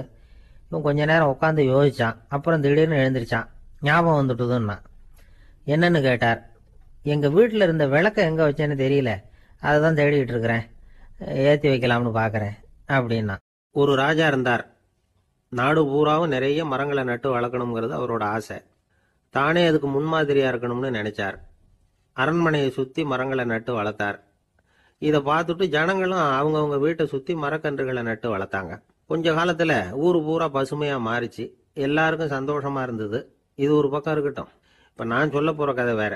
அதாவது அந்த ராஜா ஒரு நாள் தன்னுடைய அரண்மனையை சுற்றி இருக்கிற விதவிதமான மரங்களை எல்லாம் போய் பார்த்தார். எப்படி இருக்கிறீங்க அப்படின்னு ஒவ்வொரு மரத்துக்கிட்டையும் விசாரிச்சாராம். எந்த மரமும் சந்தோஷமா இருக்கிறதா தெரியல. அதுக்கும் மனசுல ஒரு குறை. முதல்ல ஆலமரத்துக்கிட்ட போனார். அது சொல்லிச்சு, மண்ணா, நான் நல்லா பெருசா வளர்ந்துருக்கிறேன், அடர்த்தியா இருக்கிறேன், கிளையெல்லாம் 4 பக்கமும் நல்லா படர்ந்து தான் இருக்குது, இருந்தாலும் எந்த பிரயோஜனமும் இருக்கிறதா தெரியல. எனக்கு என்னுடைய பழம்லாம் ரொம்ப சின்னதா இருக்குது, என் கண்ணுக்கு சரியா புறப்பட மாட்டேங்குது. நான் இருக்கிற சைஸுக்கு என்னுடைய கிளையில இருக்கிற பழம்லாம் எவ்வளவு பெருசா இருக்கணும், அது இத்தினூண்டு இருக்கிறது எனக்கு பெரிய அவமானமா இருக்கு. இப்படி இங்க நின்றுகிட்டு இருக்கிறதே ரொம்ப கூச்சமா இருக்கு. ஒரு நல்ல புயல் வந்ததுன்னா பேசாம சாஞ்சு விடலாமான்னு பாக்குறேன் அப்படின்னு புலம்புது ஆலமரம். சரி, இருக்கட்டும்னு நினைச்சுக்கிட்டு ராஜா அடுத்தபடியா ஒரு அத்தி மரத்துக்கிட்ட போனார். அதுவும் புலம்ப ஆரம்பிச்சுட்டுது. நான் கூட பெரிய மரம் தான், இல்ல இலையெல்லாம் அழகா தான் இருக்குது, பழம் அழகா இருக்குது, இருந்தாலும் உள்ள விஷயம் இல்லையே, அத்தி பழத்தை புட்டு பார்த்தா அத்தனையும் சொத்த அப்படின்னு பழமொழியே உண்டாயிட்டுதே. இப்படி ஒரு கெட்ட பேரோட நான் இருக்கணுமா அப்படின்னு புலம்புது அது. சரி, இது இருக்கட்டும் அப்படின்னு சொல்லி அடுத்தபடியா வேப்ப மரத்துக்கிட்ட போனார். அது தன்னுடைய வேதனையை வெளியிட்டது. எனக்கு எவ்வளவோ மருத்துவ குணங்கள்லாம் இருக்கிறதா சொல்லிக்கிறாங்க, இருந்தாலும் என்ன பிரயோஜனம், என்னுடைய பழத்தை மனிதர்கள் யாரும் விரும்பி சாப்பிடுறது இல்லையே அப்படின்னுது. ராஜா அடுத்தாப்புல இருந்த ஒரு பனை மரத்துக்கிட்ட போனார். நான் நல்லா உயரமா தான் வளர்ந்துருக்கிறேன், மற்ற மரங்கள்லாம் என்னை வந்து அண்ணாந்து தான் பார்க்கணும், இருந்தாலும் என்கிட்ட நிழலுக்காக யாரும் வந்து ஒதுங்கிறது இல்லையே அப்படின்னுது. என்ன இது, எல்லா மரமும் இப்படி திருப்தி இல்லாம இருந்துகிட்டு இருக்குதே அப்படின்னு நினைச்சுக்கிட்டே ராஜா அடுத்தபடியா அங்க இருந்த ஒரு பைன் மரத்துக்கிட்ட போனார். அழகா உயரமா பசுமையா தான் இருந்தது, ஆனா பழமோ பூவோ கிடையாது. அதை நினைச்சு அது வருத்தப்பட்டுக்கிட்டு இருக்குது. ஓக் மரம் அது ஒன்று நின்றுட்டு இருந்தது. அது என்ன சொல்லிச்சுன்னா, இலையுதிர் காலத்துல என் மேல இருக்கிற எல்லா இலைகளும் உதிர்ந்து போடுது, முடி கொட்டின மனிதர்கள் மாதிரி மொட்டையா நான் நிக்க வேண்டி இருக்குது, என்ன வாழ்க்கை இது அப்படின்னு சொல்லி அழுத்துக்கிட்டது. சரி, புளிய மரம் என்ன சொல்லுது பாப்போம்னு அதுகிட்ட போனா, என்னுடைய நிழல்ல யாருமே தங்க மாட்டாங்க, உடம்புக்கு சூடுன்னு ஒதுங்கி போயிடுவாங்க, அடிமரத்தை பார்த்தீங்கன்னா பட்டையெல்லாம் உறிஞ்சி பார்க்கறதுக்கே கேவலமா இருப்பேன் அப்படின்னுது அது. முருங்கை மரம் என்ன சொல்லிச்சு தெரியுமா, என்னுடைய இலை காயெல்லாம் சாப்பிட்றவங்களுக்கு சத்து கொடுக்கறது வாசம் தான், ஆனா என் உடம்புல சத்தே கிடையாது, கொஞ்சம் வேகமா காத்து அடிச்சதுன்னா முறிஞ்சி விழுந்துடுறேன், என்ன வாழ்க்கை இது அப்படின்னு சொல்லி அது வருத்தப்பட்டது. ராஜா யோசனை பண்ணார். என்ன இது, மரங்கள் வந்து பூமியின் வரங்கள்னு சொல்றோம், மழை பெய்யறதுக்கு அதுதான் காரணம், பூமி செழிப்பா இருக்கிறதுக்கும் அதுதான் காரணம், வீடு கட்டுறதுக்கு மரம், நாற்காலி செய்ய உபயோகப்படுத்துறதுக்கும் அதுதான் உபயோகப்படுது, மனுஷனுக்கு வேண்டிய ஆகாரங்களையும் கொடுக்குது, இப்படிலாம் இருந்தும் எல்லா மரமும் நிம்மதி இல்லாம இருந்துகிட்டு இருக்குதே அப்படின்னு நினைச்சார். அப்போ அங்க இருந்த ஒரு மகிழ மரம் அவர் கண்ணில் பட்டது. அந்த மரம் மட்டும் கொஞ்சம் நிம்மதியா மகிழ்ச்சியா இருக்கிறது மாதிரி தெரிஞ்சுது. உடனே ராஜா அதுகிட்ட போனார். உனக்கு மனசுல எதுவும் குறை இல்லையான்னு கேட்டார். இல்ல, நான் சந்தோஷமா தான் இருக்கேன்னு அந்த மகிழ மரம். அப்படியான்னு ஆச்சரியமா கேட்டார் ராஜா. ஆமா மன்னா, இந்த இடத்துல நீங்க ஒரு முருங்கை மரத்தையோ வேப்ப மரத்தையோ கூட நட்டிருக்கலாம், ஆனா இந்த இடத்துல நடுறதுக்கு என்ன தேர்ந்தெடுத்திருக்கிறீங்க, அதுவே எனக்கு பெருமை, அதுவே எனக்கு திருப்தி அப்படின்னு தான் மகிழ மரம். மகிழ மரம் சாதாரணமா தான் இருக்கும், இளம் மஞ்சள் நிறத்துல பூக்கள், அது காய்ந்தும் மனம் வீசும். மகிழ மரம் மாதிரி மன திருப்தியோட வாழறதுக்கு நாம கத்துக்கணுமா. நாம இந்த உலகத்துல ஒரு நாயாவோ நரியாவோ கூட பிறந்திருக்கலாம், மனுஷனா பிறந்திருக்கிறோம், அதுவே பெருமை தானே. இந்த நிறைவு தான் மகிழ்ச்சியின் ரகசியம். ஒரு பையன் அப்பா கிட்ட போய், அப்பா, நீங்க இந்த உலகத்துல ஒரு மனுஷனா பிறந்தது என்னோட அதிர்ஷ்டம் நானா. ஏண்டா அப்படி சொல்றேன்னு இருக்காரு அப்பா. நீங்க ஒரு கரடியா பிறந்திருந்தா இந்நேரம் நானும் ஒரு கரடி குட்டியா தானே இருந்திருப்பேன் அப்படின்னு நானா பையன். இந்த உலகத்துல நாம நல்லபடியா இருக்கணும்னா அதுக்கு முக்கியமா தேவைப்படுறது 2. ஒன்னு செல்வம், இன்னொன்னு அறிவு. சரி, இது 2ல சிறந்தது எது அப்படின்னு ஒரு கேள்வி கேட்டா என்ன பதில் சொல்றது? இதே கேள்விய ஹசரத் அலி அவர்கள்கிட்ட கேட்டாங்களாம். அவர் ஒரு பெரிய அறிஞர். கேள்வி கேட்டவங்களும் சாதாரண ஆட்கள் இல்லை, இவங்களும் அறிஞர்கள். ஒரு நாள் ஹசரத் அலி அவர்கள்கிட்ட 10 அறிஞர்கள் வந்தாங்களாம். ஐயா, நாங்கள் 10 பேரும் உங்ககிட்ட ஒரே கேள்வியை தான் கேட்க வந்திருக்கிறோம். ஆனால் எங்கள் 10 பேருக்கும் நீங்கள் தனித்தனியாக பதில் சொல்ல முடியுமா அப்படின்னு கேட்டிருக்காங்க. அதாவது அவங்க ஒரே கேள்விக்கு இவர்கிட்ட இருந்து 10 விதமான பதில் எதிர்பார்க்குறாங்க. சரி கேளுங்க, என்ன கேள்வி அப்படின்னார் அவர். அப்போதான் அவங்க கேட்டாங்களாம், செல்வம் அறிவு இது ரெண்டுல சிறந்தது எது? இதுதான் கேள்வி. ஹசரத் அலி என்ன பண்ணார் தெரியுமா? அவங்கள ஒவ்வொருத்தராக கூப்பிட்டார். ஒவ்வொரு விதமான பதிலை சொல்லி அனுப்புனார். முதல்ல ஒருத்தரை கூப்பிட்டார், சொன்னார், அறிவுங்கிறது தீர்க்கதரிசிகள், ஞானிகள், மகான்கள் இவங்களோட பரம்பரை சொத்து. ஆனால் செல்வம்ங்கிறது கொடுங்கோலரின் ஆயுதம். அதனால் அறிவு தான் சிறந்தது அப்படின்னார். 2வது ஆளை கூப்பிட்டார். உங்ககிட்ட செல்வம் இருந்தால் நீங்கள் தான் அதை காப்பாற்றணும். ஆனால் அறிவு உங்களை எப்பவும் காப்பாற்றும். ஆகவே அறிவு தான் சிறந்தது அப்படின்னார். 3வது ஆளை கூப்பிட்டார். செல்வந்தனுக்கு எப்போதும் விரோதிகள் அதிகம், ஆனால் அறிஞனுக்கு நண்பர்கள் அதிகம். அதனால் அறிவு தான் சிறந்ததுன்னார். அடுத்தவரை கூப்பிட்டார். செல்வம் அடுத்தவங்களுக்கு கொடுக்க கொடுக்க குறையும், ஆனால் கல்விங்கிறது அதிகரிச்சுக்கிட்டே வரும், கொடுக்கறதுனால குறையாது. அதனால் அறிவு தான் சிறந்ததுன்னார். இன்னொருத்தரை கூப்பிட்டார். அறிவுள்ளவன் எப்பவும் அதை அடுத்தவங்களுக்கு வாரி வழங்கிக்கிட்டே இருப்பான். அதனால் அவங்ககிட்ட தாராளத்தன்மை இருக்கும். ஆனால் செல்வந்தன்கிட்ட கஞ்சத்தனம் தான் இருக்கும். அதனால் அறிவு தான் சிறந்ததுன்னார். 6வது நபரை கூப்பிட்டார். செல்வத்தை கள்வர்கள் திருடிட்டு போக முடியும், ஆனால் அறிவை அப்படி திருடிட்டு போக முடியாது அப்படின்னார். 7வது நபரை கூப்பிட்டார். செல்வம் கால ஓட்டத்தில் அழிஞ்சிரும், ஆனால் அறிவை கால ஓட்டம் ஒன்றும் பண்ண முடியாது. ஆகவே அறிவே சிறந்ததுன்னார். 8வது ஆளை கூப்பிட்டு சொன்னார், செல்வத்துக்கு எப்பவும் எல்லை உண்டு, நிறை உண்டு, அளவு உண்டு, கணக்கு உண்டு. ஆனால் அறிவுக்கு அப்படிப்பட்ட எல்லை எதுவும் கிடையாது. அதனால் அதுதான் சிறந்ததுன்னார். அடுத்தவனை கூப்பிட்டார். செல்வம் உள்ளத்தில் உள்ள ஒளியை போக்கிவிடும், இருட்டை உண்டாக்கிவிடும், விரிந்த மனப்பான்மையை குறுகலாக்கிவிடும். ஆனால் அறிவு அப்படி இல்லை, இருண்ட உள்ளத்தில் ஒளியை பாய்ச்சி அதை விசாலப்படுத்துது. அதுதான் சிறந்ததுன்னார். கடைசியாக 10வது நபரை கூப்பிட்டார். செல்வம் மனசில் செருக்கை உண்டாக்குது, ஆணவத்தை ஏற்படுத்துது. அதனால் நானே கடவுள்னு நினைக்கிற அளவுக்கு மனுஷனை தாழ்த்தி விடுது. ஆனால் அறிவு பணிவையும் பண்பாட்டையும் வளர்க்குது. அதனால் அறிவு தான் சிறந்ததுன்னார்.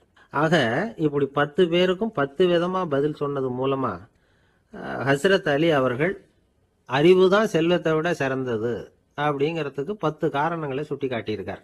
அந்த அறிஞர் 10 பேர் கேட்ட ஒரே கேள்விக்கு 10 பதில் சொன்னார். நமக்கு வேண்டிய ஒருத்தர் 10 பேர் கேட்ட கேள்விக்கு ஒரே பதில் சொல்லி சமாளித்தார். கேள்வி என்ன தெரியுமா? என்கிட்ட வாங்கின கடனை எப்பயா திருப்பி கொடுக்க போற? இதுதான் அந்த 10 பேரும் கேட்ட ஒரே கேள்வி.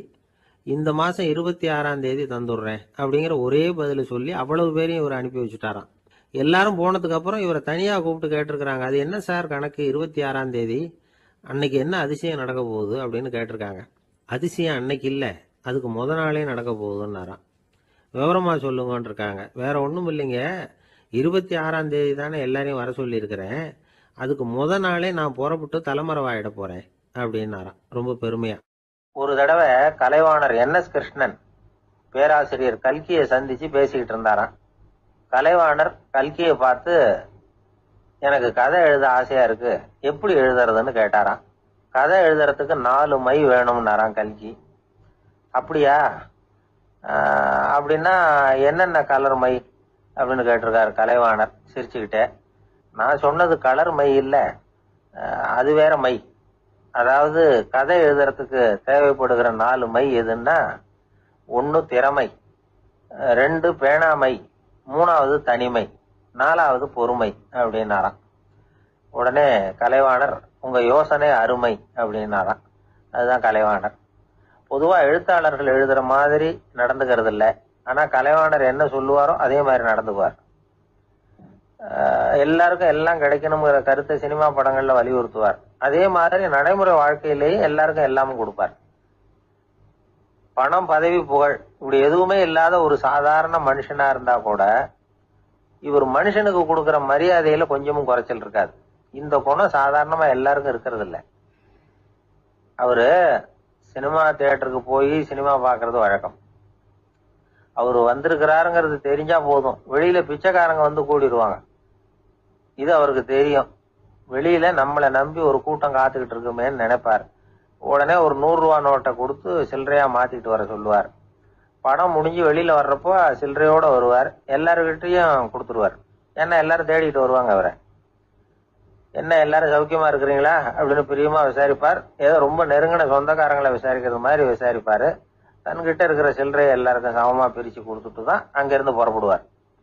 ஒரு நாள் அது மாதிரி புறப்படுற சமயத்துல ஒரு சின்ன பையனுக்கு சில்லறை எதுவும் கிடைக்கல கொடுக்கறதுக்கு. இது கலைவாணருக்கு தெரியாது. கார்ல ஏறி புறப்பட்டு போயிட்டார். அந்த பையன் காரை பிடிச்சிக்கிட்டு பின்னாடியே ஓடியாந்துருக்கிறான். ஐயா, நீங்களே இல்லைன்னு சொன்னா நான் என்ன பண்றது? இன்னைக்கு பட்னி தான், அம்மாவுக்கு வேற உடம்பு சரியில்லை அப்படின்னு கத்திக்கிட்டே ஓடியாந்தானா. கலைவாணர் கவனிச்சுட்டார். உடனே காரை நிறுத்த சொன்னார். இறங்கினார். அந்த சின்ன பையனை கட்டி பிடிச்சிக்கிட்டு என்ன மன்னிச்சுக்கப்பா, நான் கவனிக்காம வந்துட்டேன் அப்படின்னு சொல்லி அழ ஆரம்பிச்சுட்டாராம். இன்னொரு தடவை இதே மாதிரி ஒரு தியேட்டர்ல இருந்து வெளியில வந்திருக்கிறார். ஒரு ஆள் அவர்கிட்ட வந்து நின்றுருக்கார். அவர் கொடுக்கறதுக்கு இவர்கிட்ட பணம் இல்லை. பணம் இல்லையாப்பா அப்படின்னாராம். உங்ககிட்டயே இல்லையா அப்படின்னாராம் அவரு. கலைவாணருக்கு மனசு ரொம்ப சங்கடமா போச்சு. உடனே புறப்பட்டு வீட்டுக்கு போனார். அங்க இங்க தேடி பார்த்து அங்க இருந்த கொஞ்சம் நெஞ்ச சில்லறை எடுத்தார். காரு டிரைவரை கூப்பிட்டார். தியேட்டர் வாசல்ல நின்றுகிட்டு இருந்த ஆசாமியோட அங்க அடையாளங்களை சொன்னார். காரை எடுத்துட்டு போய் அந்த ஆளை கண்டுபிடிச்சு இந்த காசை கொடுத்துட்டு வா அப்படின்னு அனுப்பி வச்சாராம். பிச்சை போடுறதுக்காக காரை அனுப்புனதாக வேற யாரை பத்தியாவது நீங்க கேள்விப்பட்டிருக்கிறீங்களா? அவர் ஒரு வித்தியாசமான மனிதர், வித்தியாசமான கலைஞர். கலைவாணரோட சகோதரர் கல்யாணம் நடந்தது. அதுல தியாகராஜ பாகவதர் கச்சேரி முடிஞ்ச உடனே அதுல சம்பந்தப்பட்ட கலைஞர்களுக்கெல்லாம் கலைவாணர் பரிசுகள் கொடுக்கிறார். அந்த கச்சேரியில கடம் வாசிச்சவருக்கு மட்டும் மத்த எல்லாருக்கும் கொடுத்ததை விட பெருசா ஒரு வெள்ளி கோப்பைய பரிசா கொடுத்தாராம். மற்றவங்களுக்கு எல்லாம் சின்னதா கொடுத்துட்டு கட வித்துவானுக்கு மட்டும் பெருசா பரிசு கொடுக்குறீங்களே ஏன்னு கேட்டிருக்கிறாங்க. அதுக்கு கலைவாணர் விளக்கம் கொடுத்தாராம். இப்பெல்லாம் ரயில்ல கூட்டம் அதிகங்கிறது உங்களுக்கு எல்லாருக்கும் தெரியும். இந்த வித்துவான் இவ்வளவு பெரிய மண்பானைய ரயில்ல ரொம்ப பத்திரமா உடையாம ரொம்ப தூரத்துல இருந்து கொண்டு வந்திருக்கிறாரே, அது என்ன சாமான்யமான காரியமா? அவரோட அந்த சாமர்த்தியத்தை பாராட்டுறதுக்காக தான் அவருக்கு இவ்வளவு பெரிய பரிசு அப்படின்னு. கடற்கரை ஓரமா ஒரு பெரியவர் கையால மணலை கீறிக்கிட்டே உட்காந்துருக்கிறார். என்னத்தையும் தேடிட்டு இருக்கிறது மாதிரி தெரிஞ்சது. மெதுவா கிட்டத்துல போய் என்னத்தை தேடிட்டு இருக்கிறீங்க அப்படின்னு கேட்டோம். அவரு சாவகாசமா நிமிந்து பார்த்து நிம்மதியை தேடிட்டு இருக்கிறேன்னார். நாங்க ஒரு மாதிரி ஆயிட்டோம். இருந்தாலும் சமாளிச்சுக்கிட்டு, சார் மணல்ல கிழிஞ்சல் தான் கிடைக்கும், நிம்மதி கிடைக்காது அப்படின்னோம். சரி, இன்னைக்கு வசமா நம்ம கிட்ட ஒரு ஆள் மாட்டிக்கிட்டார் அப்படின்னு நினைச்சு அவர் பக்கமா போய் உட்காந்துக்கிட்டு கதை சொல்ல ஆரம்பிச்சிட்டோம். ஒரு பெரிய மன்னர் இருந்தார். அவருக்கு எல்லா வசதியும் இருந்தது. இருந்தாலும் ஒரே ஒரு குறை. அது என்னன்னா நிம்மதி இல்லைங்கிற குறை. அரண்மனையில தினமும் கலை நிகழ்ச்சி, நாட்டியம் எல்லாம் நடந்துகிட்டு தான் இருந்தது. இருந்தாலும் நிம்மதி இல்லை. சரி, நிம்மதி எங்க கிடைக்கும் அப்படின்னு தேட ஆரம்பிச்சார். உடனே அதுக்கான முயற்சிகள்ல தீவிரமா இறங்கினார். நாட்டுல உள்ள தத்துவ மேதைகளை எல்லாம் கூப்பிட்டு வர சொன்னார். எல்லாரும் வந்து சேர்ந்தாங்க. அவங்கள பார்த்து நிம்மதி எங்க இருக்குது அப்படின்னு விசாரிச்சார். அவங்களுக்கு அது தெரிஞ்சா ஏன் இப்படி ராஜா முன்னாடி வந்து நின்றுட்டு இருக்க போறாங்க? ராஜாவோட கேள்விக்கு ஒவ்வொருத்தரும் ஒவ்வொரு மாதிரி விளக்கம் கொடுக்க ஆரம்பிச்சிட்டாங்க. எந்த பதிலும் ராஜாவுக்கு திருப்தி அளிக்கக்கூடிய அளவுக்கு இல்ல. சரி, போயிட்டு வாங்கன்னு சொல்லி அவங்கள எல்லாம் அனுப்பி வச்சுட்டார். ஒரு நாள் அவர் மாளிகையில உப்பருகையில நின்றுட்டு இருக்கிறார். அந்த சமயத்துல தெருவுல ஒரு பிச்சைக்காரன் ரொம்ப உல்லாசமா பாட்டு பாடிக்கிட்டே போயிட்டு இருக்கிறான். குரல்ல ஒரு சந்தோஷம், நடையில ஒரு மிடுக்கு. அவன்கிட்ட கொஞ்சம் கூட கவலை இருக்கிறதா தெரியல. உடனே ராஜா அதை பார்த்தார். ஏவலாளிகளை கைதட்டி கூப்பிட்டார். உடனே ஓடி போய் அந்த பிச்சைக்காரனை இங்க அழைச்சிட்டு வாங்கன்னு உத்தரவு போட்டார். இவங்க உடனே ஓடி போய் அவனை கூப்பிட்டாங்க. அரண்மனைக்கு வாழ்ந்தாங்க. அவன் வரல. அரண்மனைக்குள்ள அடி எடுத்து வைக்க மாட்டேன்னு சொல்லிவிட்டான். ராஜா கிட்ட விஷயத்த சொன்னாங்க. அவருக்கு ரொம்ப ஆச்சரியம், இப்படி ஒரு ஆள் இருக்கிறானா அப்படின்னு. சரி, அவன் என்னதான் சொல்றான் அப்படின்னு விசாரிச்சார். இவன் மறுபடியும் தெருவுக்கு போய் கேட்டாங்க. என்ன பார்க்கணும்னா ராஜா விருப்பப்பட்டாருன்னா அவரை வேணும்னா இங்க வர சொல்லுங்க அப்படின்னு சொல்லிவிட்டான். அதை ராஜா கிட்ட சொன்னாங்க. அவருக்கு கோபம் வரல.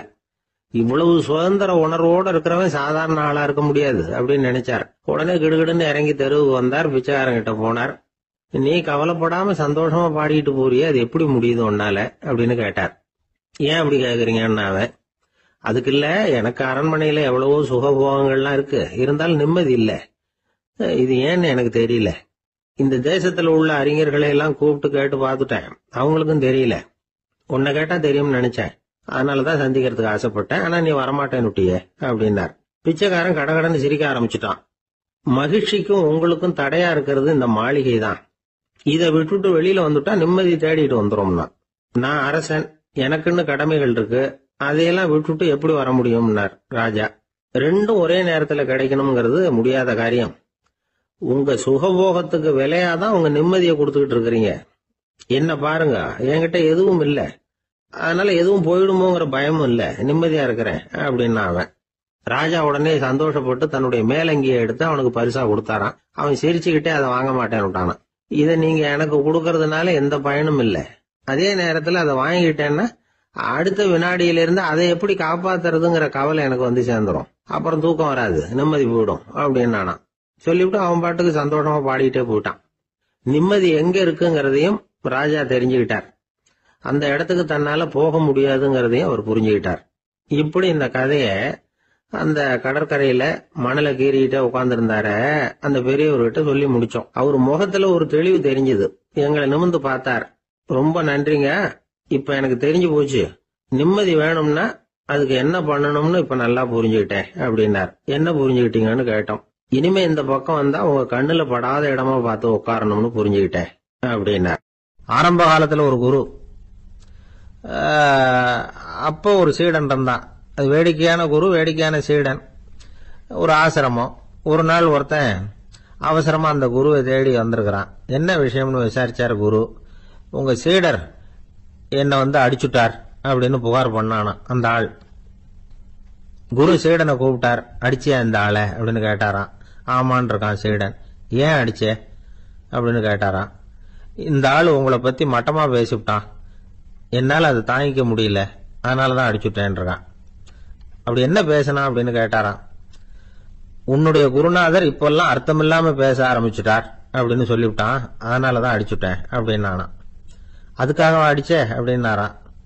நான் அதுக்காக அடிக்கல குருவே, இப்பெல்லாம் நீங்க அர்த்தமில்லாம பேசுறதாக அவன் சொல்றான், அப்படின்னா இதுவரைக்கும் நீங்க அர்த்தத்தோட பேசினதாகத்தானே அர்த்தம், அது தப்பு தானே, அதனாலதான் அடிச்சேன் அப்படின்னானா. ஒரு பெரியவர் உட்கார்ந்து இருக்கிறார். அவரை சுத்தி அவருடைய தோழர்கள் உட்கார்ந்து இருக்கிறாங்க. ஏதோ ஒரு முக்கியமான செய்தியை அவர் அவங்களுக்கு சொல்லிட்டு இருக்கிறார். அவங்களும் ஆர்வமா கேட்டுக்கிட்டு இருக்கிறாங்க. இந்த சமயத்துல யாரோ ஒரு ஆள் வேகமா அங்க வர்றார். வர்ற வேகத்திலேயே எனக்கு ஏதாவது உதவி செய்யுங்க அப்படின்னு கேட்டுக்கிட்டே வர்றார். கேட்கறது உதவி, ஆனா குரல் மிரட்டுறது மாதிரி இருக்கு, அதட்டி கேட்கறது மாதிரி இருக்கு. இத கேட்டதும் அந்த பெரியவர் ஆத்திரப்படல, ஆனா அவரை சுத்தி இருந்தவங்க ஆத்திரப்பட்டாங்க. இத பெரியவர் கவனிச்சார். கொஞ்சம் அமைதியா இருங்கன்னார். வந்தவரை கூப்பிட்டார். அவருக்கு சில பொருள்களை கொடுத்தார். என்னங்க இப்ப உங்களுக்கு மகிழ்ச்சி தானே அப்படின்னார். அப்படின்னு அலட்சியமா அவர் சொல்றார். நான் உங்களை நல்ல முறையில நடத்தினா அப்படின்னு கேட்கிறாரு ஒரு மறுபடியும். அதெல்லாம் ஒண்ணும் இல்ல அப்படின்னு சொல்லி அவரு சொல்லிட்டு இருக்கிறாரு. குரல்ல கடுமை குறையில. சுத்தி இருந்தவங்களால இதை பொறுத்துக்க முடியல. கோபத்தோடு அவரை நோக்கி நெருங்க ஆரம்பிச்சாங்க. பெரியவர் அவங்களை எல்லாம் தடுத்து நிறுத்தினார். வந்தவரை வாங்க என்னோட அப்படின்னு சொல்லி அழைச்சிட்டு போனார். வீட்டுக்கு போனார். அங்க போனதும் இன்னும் சில பொருள்களை எடுத்து அவர்கிட்ட கொடுத்தார்.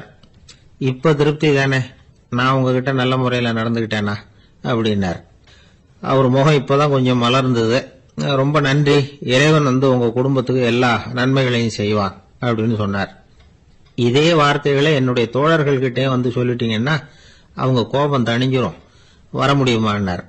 கண்டிப்பா வர்றேன் அப்படின்னாரு. மறுநாள் காலையில அந்த இடத்துக்கு வந்தார். அதே மாதிரி சொல்லிவிட்டு அவர் போயிட்டார். தோழர்கள்லாம் ரொம்ப வியப்போட பெரியவரை பார்த்தாங்க. அந்த பெரியவர் தான் நபிகள் நாயகம். அவர் சொன்னார், ஒருத்தன் ரொம்ப ஆசையா ஒரு ஒட்டகத்தை வளர்த்துக்கிட்டு வந்தான். ஒரு நாள் அந்த ஒட்டகம் கயத்தை அறுத்துக்கிட்டு ஓடி போயிட்டுது. அக்கம் பக்கத்தில் இருக்கிறவங்க எல்லாம் அந்த ஒட்டகத்தை பிடிக்கிறதுக்கு முயற்சி பண்ணாங்க. அதை துரத்திக்கிட்டு ஓடினாங்க. ஒட்டகம் தாறுமாறா ஓட ஆரம்பிச்சது.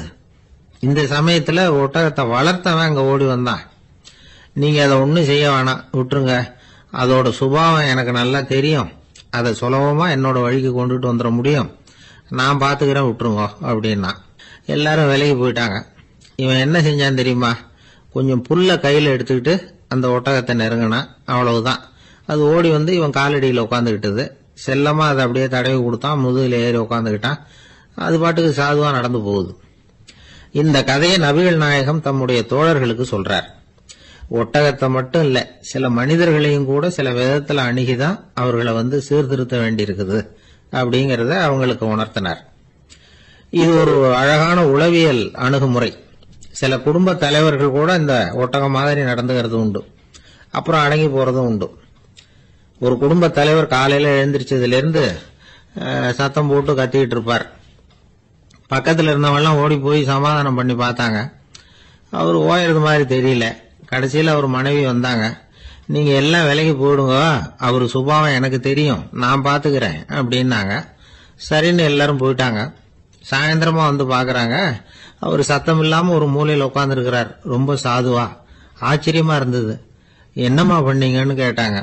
அது ஒண்ணும் இல்லைங்க, ஒரு வேளை சாப்பாட்டை நிறுத்தினேன், பட்னி போட்டேன், அவ்வளவுதான் அப்படின்னா. ஒரு ஆளு வேகமா நடந்து போய்கிட்டு இருந்தான்.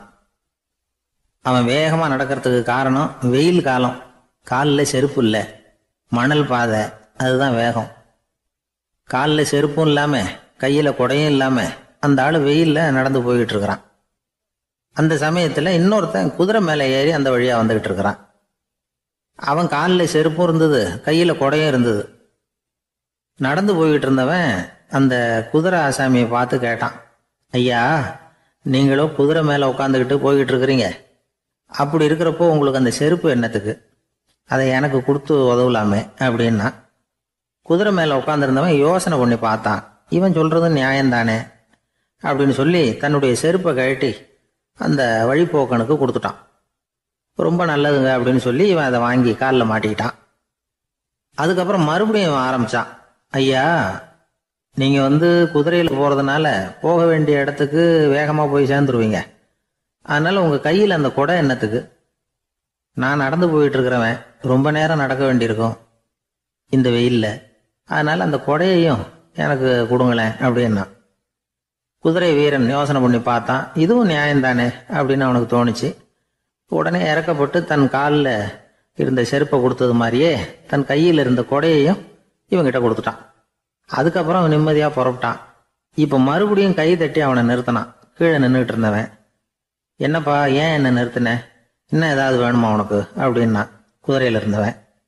இவன் மெதுவா வாயை திறந்து அந்த குதிரையையும் என்கிட்ட கொடுத்துருங்களேன்னா.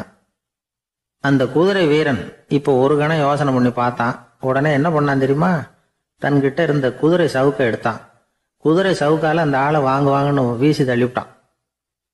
இவ்வளவு சவுக்கடியும் வாங்கிக்கிட்டு இந்த ஆள் என்ன பண்ணான் தெரியுமா? சிரிக்கிறான். அடி வாங்கிட்டு யாராவது சிரிப்பாங்களா? குதிரை வீரனுக்கு ஒன்றும் புரியல.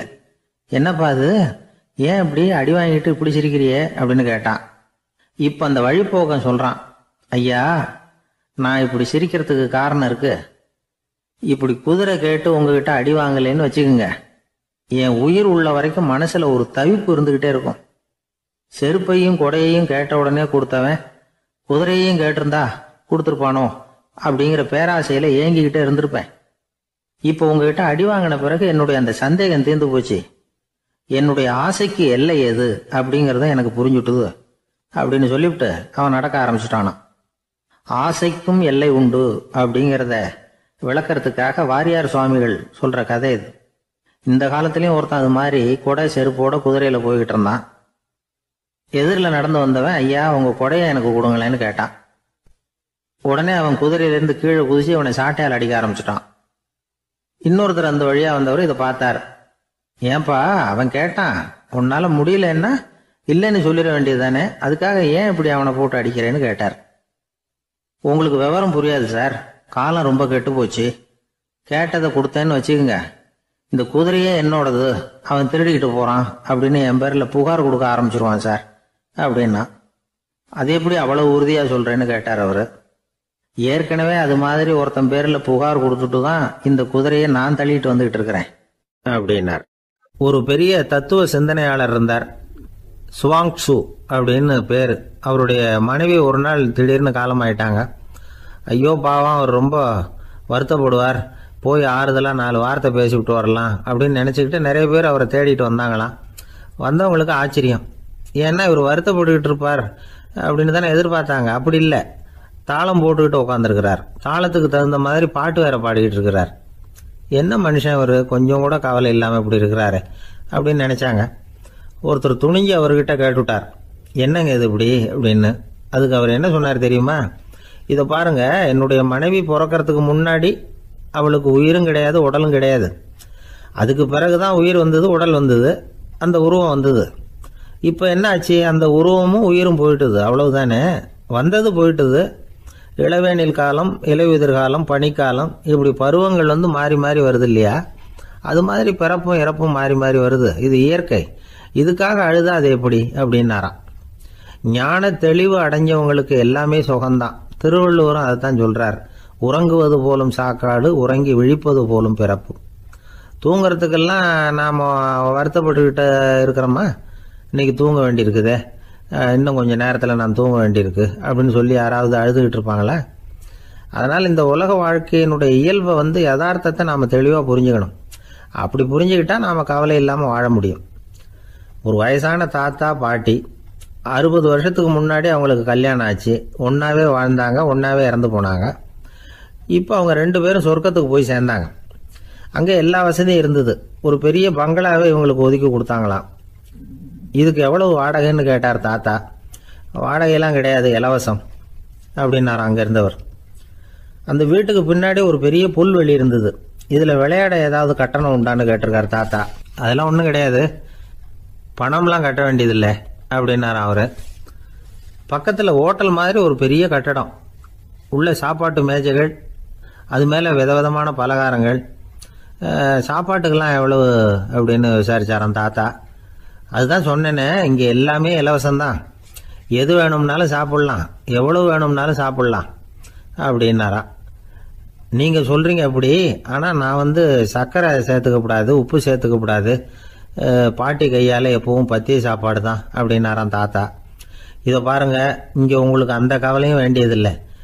இங்கே நீங்கள் ஸ்வீட்டு சாப்பிட்லாம், காரம் சாப்பிட்லாம், உங்களுக்கு எந்த நோயும் வராது அப்படின்னாராம் அங்கே சொர்க்கத்தில் இருந்தவர். இதை கேட்ட உடனே அந்த தாத்தா பக்கத்தில் நின்ன பாட்டியை பார்த்து கத்தினாராம், அடி பாவி,